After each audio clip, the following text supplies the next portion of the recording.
Congressman LaCharette, thanks for joining us this week. Sure. Let's jump right into it.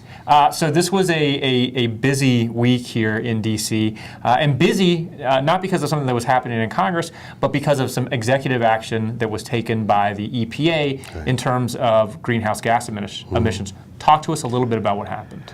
Well, in a highly anticipated set of regulations, the EPA, sort of consistently with what the President said he was going to do, and that is if the Congress wasn't going to act, I'm going to do things on my own, issued a set of regulations that call for a 30% reduction in emissions by existing power plants by the year 2030.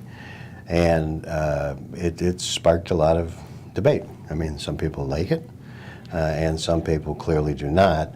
The difficulty for the President and some members of his party who are running for election in places like Kentucky and West Virginia and so forth and so on, it kind of puts them on the hot seat. And you've actually seen, you know, a couple of Nick Rahal, who's a congressman from West Virginia, distance himself, and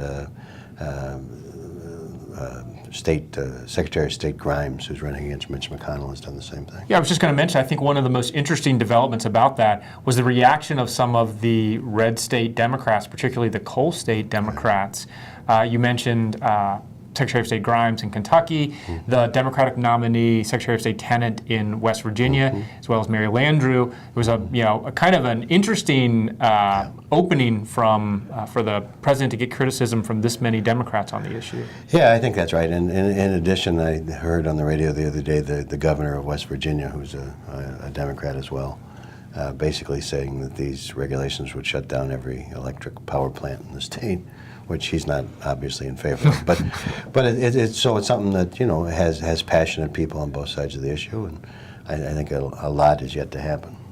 Well, there actually was something going on in Congress this week, and the appropriations process, as it continues forward. Talk to us a little bit about that. Well, you know, we've talked a number of times about regular order returning to Capitol Hill. It's like the new catchphrase, by the way, regular order. And part of regular order is the appropriations process. And so you saw in really a throwback to the old days, at least in the House, you had something known as the Commerce Justice State Appropriations Bill on the floor with amendments, and they actually voted it off, and now we'll send it into conference with the Senate. It's the second or third bill that they've actually had the opportunity to get through, and then over in the Senate, they've moved forward at a full committee markup on the transportation bill, which the House has already cleared. And so you do have in the queue the opportunity to have some spending bills done the right way sometime over the course of the summer.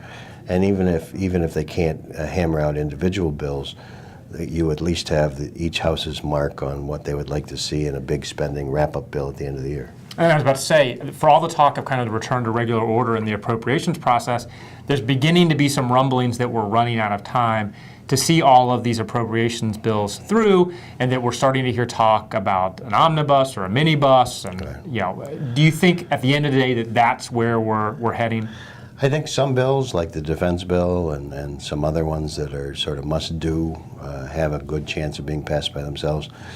The other 8, 9, 10 will probably wind up in an omnibus at the end of the year. Because if you take the month of May, for instance, in terms of days in session, that the House of Representatives was in session, it was 12.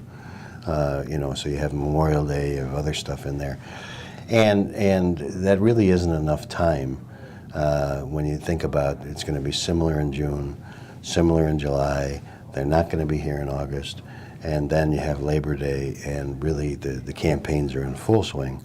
And so you're really going to have precious few days for everybody to be in the same place at the same time to get these things done. So you're probably looking at an omnibus at the end of the fiscal year.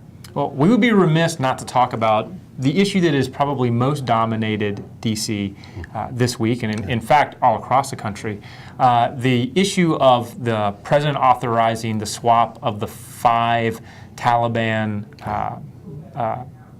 folks from Guantanamo Bay in exchange for an American POW who'd been held by the Taliban for 5 years.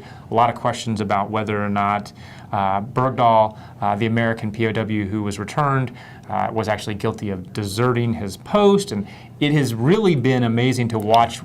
You think a POW returns, it's going to be this huge, warm, great story, and it's really blown up on the administration. Talk to us a little bit about this. Well, this story, the Bergdahl prisoner swap, has sucked all the oxygen really out of D.C. this week, and probably the happiest people are the ones down at the Veterans Administration because it's knocked the VA difficulties and Secretary Shinzeki's resignation right off the front pages of the newspaper. And when the deal was announced on Saturday, I was actually in the CNN studios waiting to talk on another matter and got bumped by what I thought was great news. I mean, so you have the one American service member who's held as a prisoner in the Middle East or in Afghanistan is going to be returned, and it was one of those feel-good stories, I think. But as more and more develop, you find out that members of his unit were ordered not to discuss this as long as he was in captivity. Now they can talk, and you're getting a lot of blowback. You're getting the Taliban doing victory laps, saying this is a huge victory for the Taliban, and there are a lot of questions. And you have some families who their sons were lost searching for this fellow, and so this has some.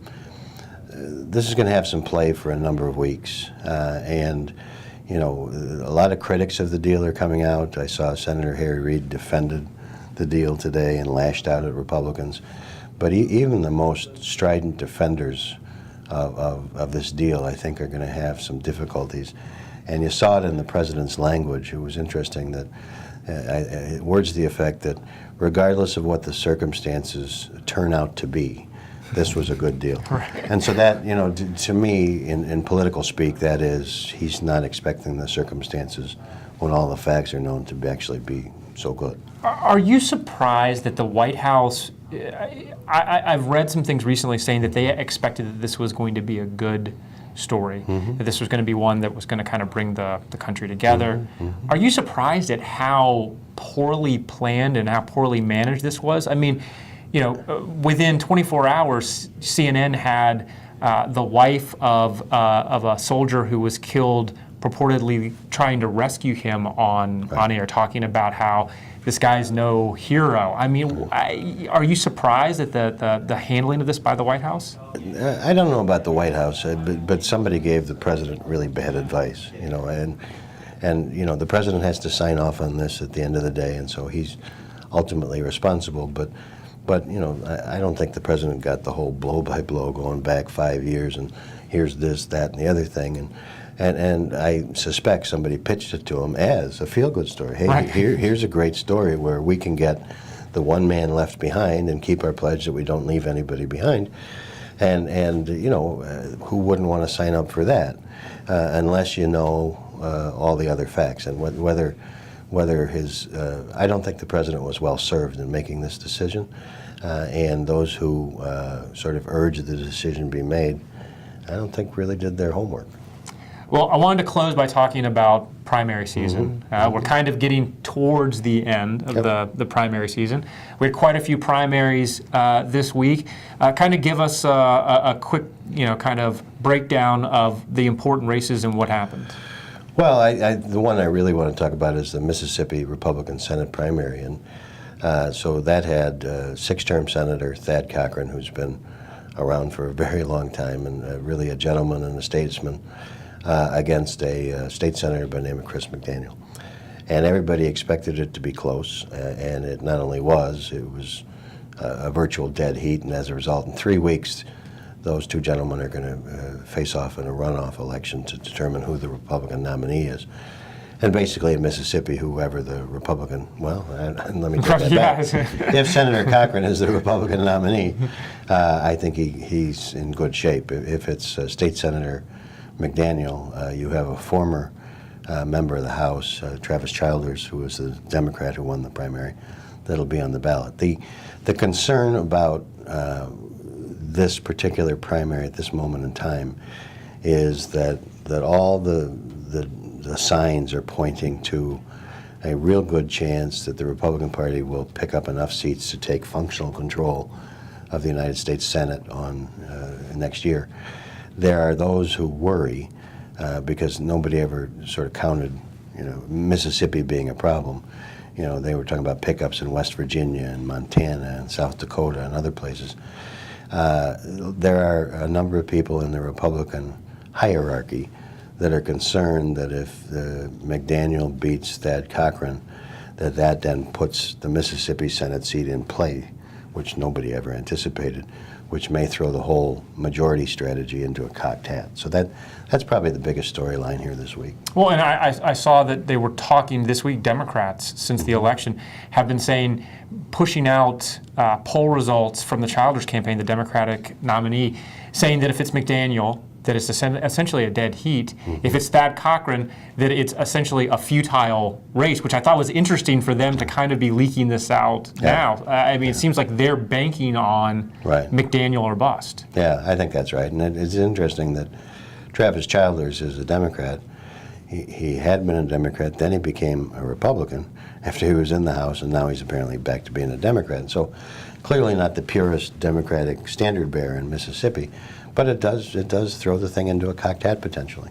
Well, it will be something for us to look at and talk about more in the weeks ahead. We'll do it. Congressman Lasseret, once again, thanks for joining us. Thank you.